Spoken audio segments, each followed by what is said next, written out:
Right. So, who am I? This is my talk on how resilience shaped me, and I do know what I'm doing, honest. So, the first thing is, why am I the right person to have this conversation with you?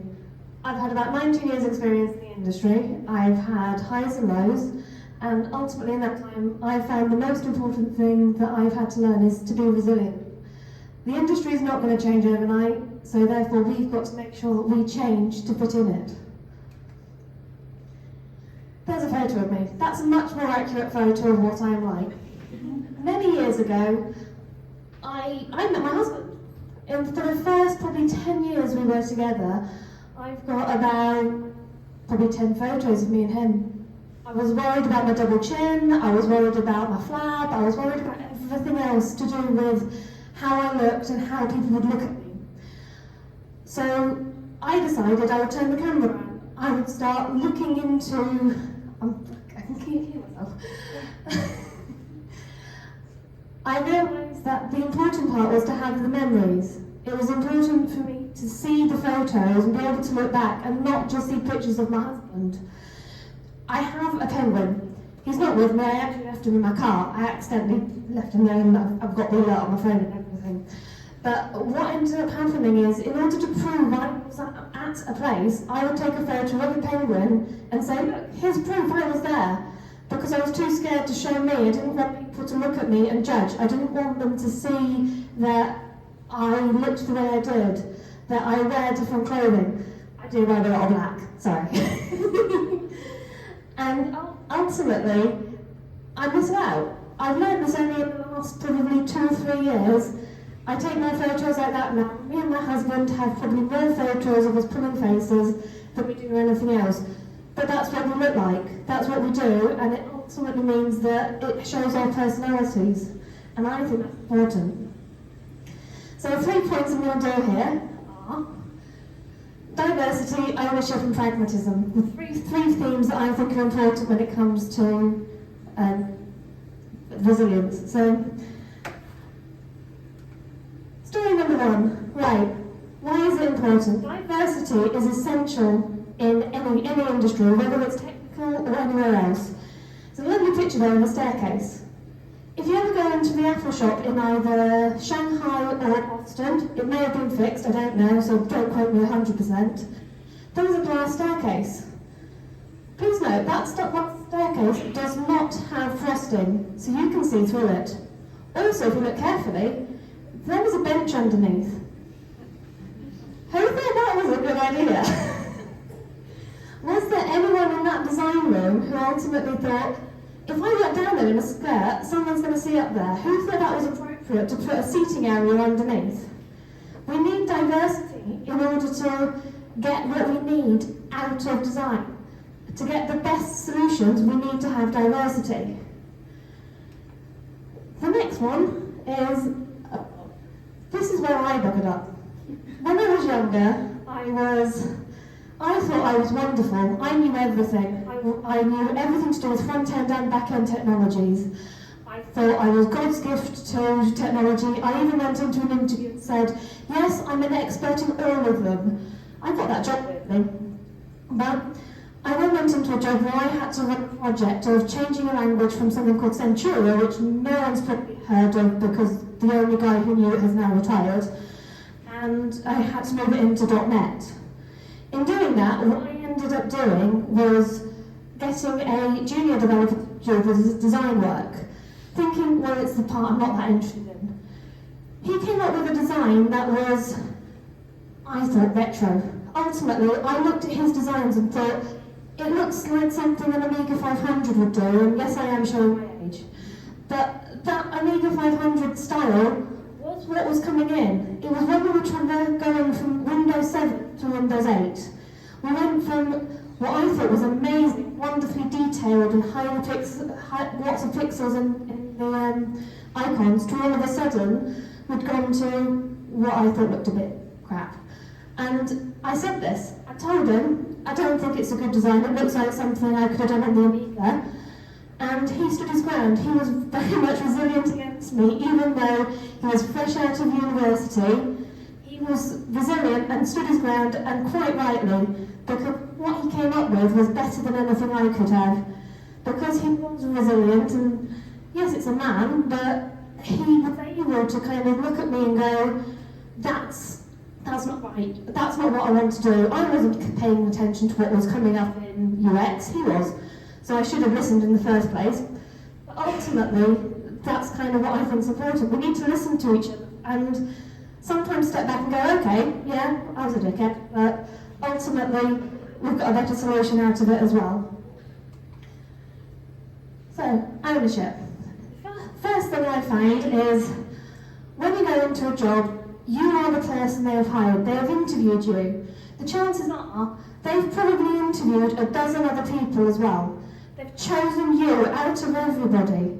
This is, I know it's the stereotypical imposter syndrome and not realising that, but it's really important that you realise you're there for a reason. Authenticity as well, and she said it much better than me. But ultimately they hire you, and I went into a job a few years ago. We're talking since 2020, I will admit, so if you look at my LinkedIn you'll be able to work out where it was. And I went in to a job and was told in my first week by a male colleague, you are not a senior to me. And that was it. Because I was a female, I was not a senior to him. This person, I said, I don't think that's appropriate, you've hired me into this role, stood my ground privately, and then all of a sudden, I was in with my manager.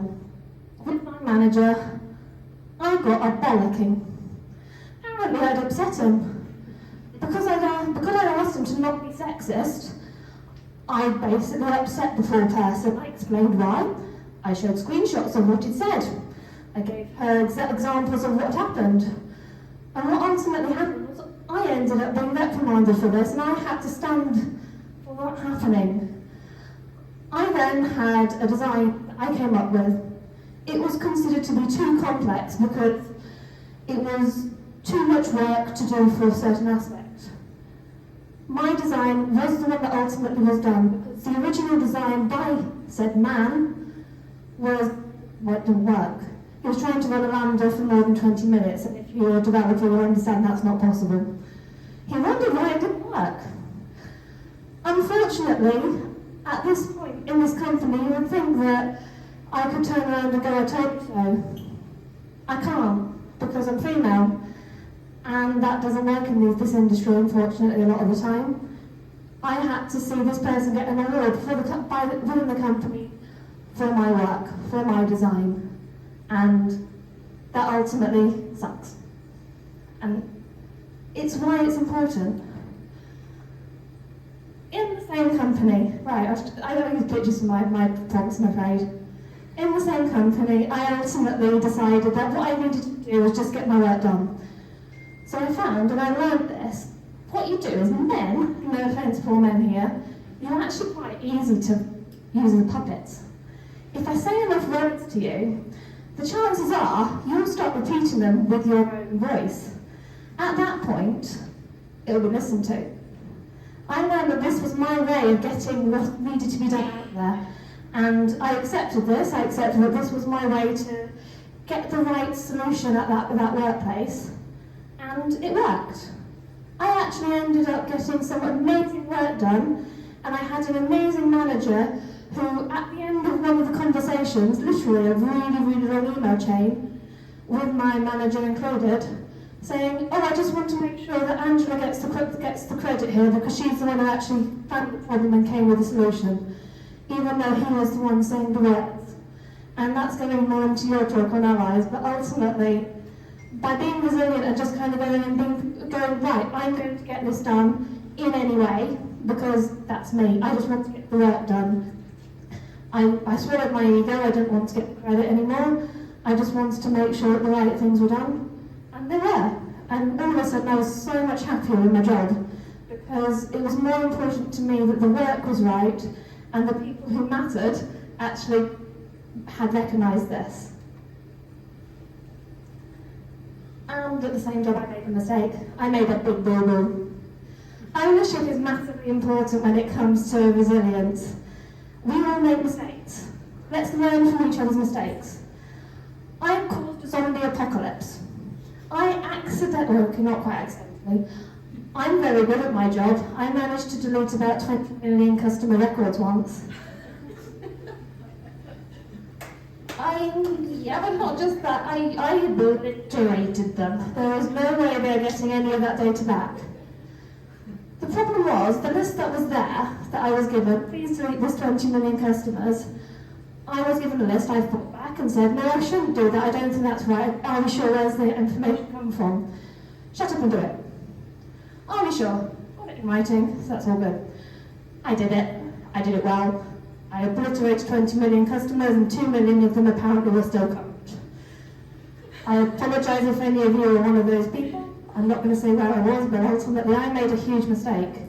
As soon as I realised this, I actually put my hands up and said, I think this problem that we're having with these customers, because people are making complaints, is my fault. I explained what I had done, I explained why it was my fault, and moving forward we have so many things now in place to make sure that this doesn't happen again. So, by being willing to put my hands up and go, I've made a mistake, it hurts.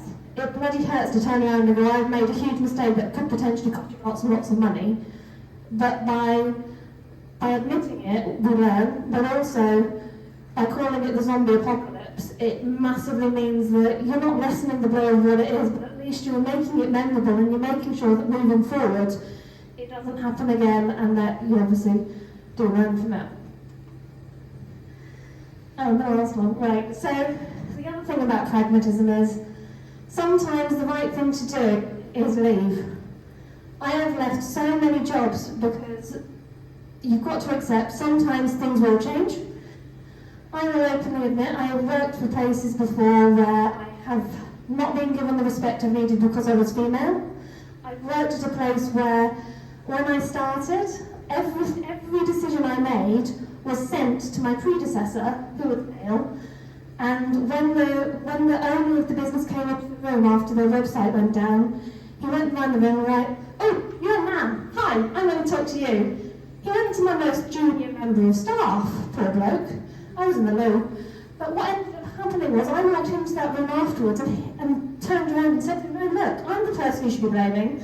And I did that, but ultimately I then realised that wasn't the place for me. I couldn't make a difference there. So sometimes, in order to be resilient, to do the right thing, you have to find the right place for you. And if that means leaving a job, that's fine. If it means moving teams, I've moved teams and companies and made myself so much happier for it. That sometimes is what you need to do. Pragmatism in this industry is necessary. There's a brilliant book called The Pragmatic Programmer that I've read many times, and it points out that sometimes you don't have to do what you think is the right thing, you just have to do something to get something there. So, where am I now? Right, there's a picture of me and my husband again. So ultimately, photos of me now are a lot more natural. I'm no longer trying to smile in a way that makes me feel awkward because it's, well, apart from the photos we did earlier.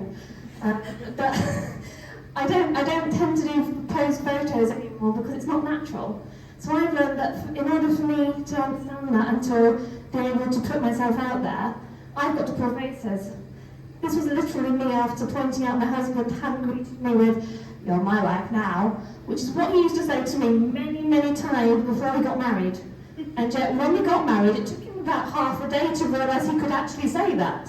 And that literally was the photo after that point. So I realised that I need to accept that I need to be me. I need to be willing to put myself out there, to show my double chins, although I really don't like that part of me still. I do still have Spike. So Spike's my little penguin that's even in my wedding bouquet. He does genuinely come with me everywhere. And I found the right place to work. So I currently work with a lovely lady who's over there actually. And I work for a company called Codurance, and the whole where we work now is more to do with doing the right thing and also making sure we take ownership of our careers and making sure that we are constantly learning and improving things, and ultimately that has meant that I'm so much happier and able to be myself, being authentic, again, treading on everyone's toes here, And it's great. It means that I'm so much happier where I am now because I've learned that I can be resilient, and I can, by being resilient, I can just either move on or I can just be accepted for where I am. Be accepted again, sorry. And that's it.